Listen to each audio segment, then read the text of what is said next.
Harry, congratulations. Thank you so much. Tell me what was going through your mind when your name was called out, if anything, or just blank. Honestly, it was head empty, no thoughts, completely. I was hoping that it would be me, but I certainly was not expecting it. Certainly not with the shortlist that I was up against.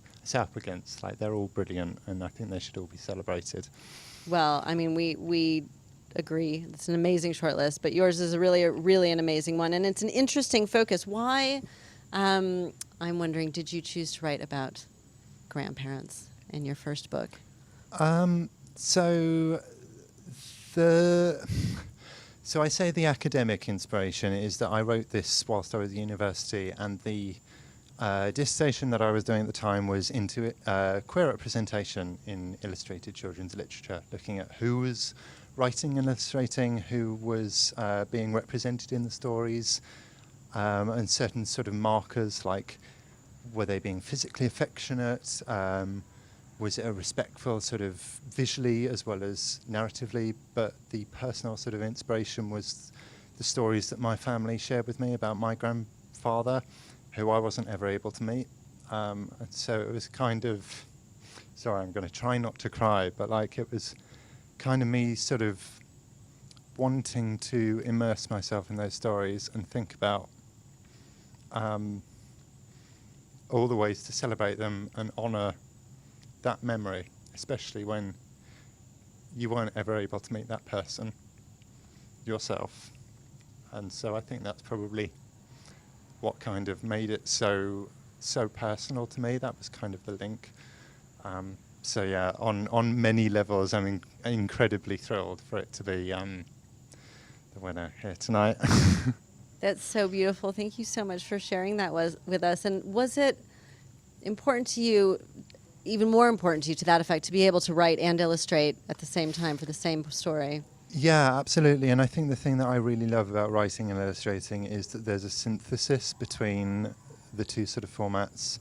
It's kind of like multimodal kind of communication, in that you write something and then it translates better into illustration, or you illustrate something and you think, actually, no, this is really lyrical, written instead, and it's not shown in the illustrations. And I really enjoy that sort of it's like a video game where you're just able to sort of build whatever you want. You're literally able to create a whole world, and I find that so incredibly creatively freeing and exciting. And I'm just incredibly grateful that I get to do it as a job. Like that's mad. Like, what? It's amazing. It's amazing. I'm wondering, you spoke about your dissertation and about sort of the level of representation out there in children's literature.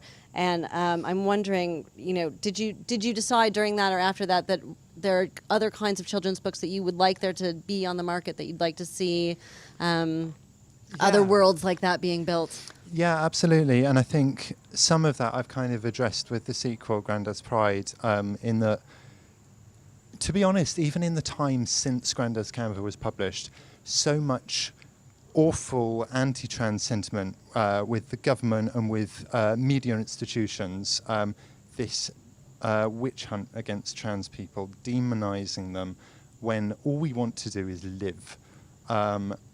And so I really wanted to write a book that puts trans and non-binary identities front and center, and actually shows that Pride and the LGBTQ community has a long history of fighting and winning rights, and that where we are is just another step along that very long journey. And any young family or child who's looking at the state of things right now and worrying about how they're going to cope, I wanted to write something that shows them actually who you are is valid, who you are should be celebrated, and actually there are a whole community of people who are in your corner fighting for you. And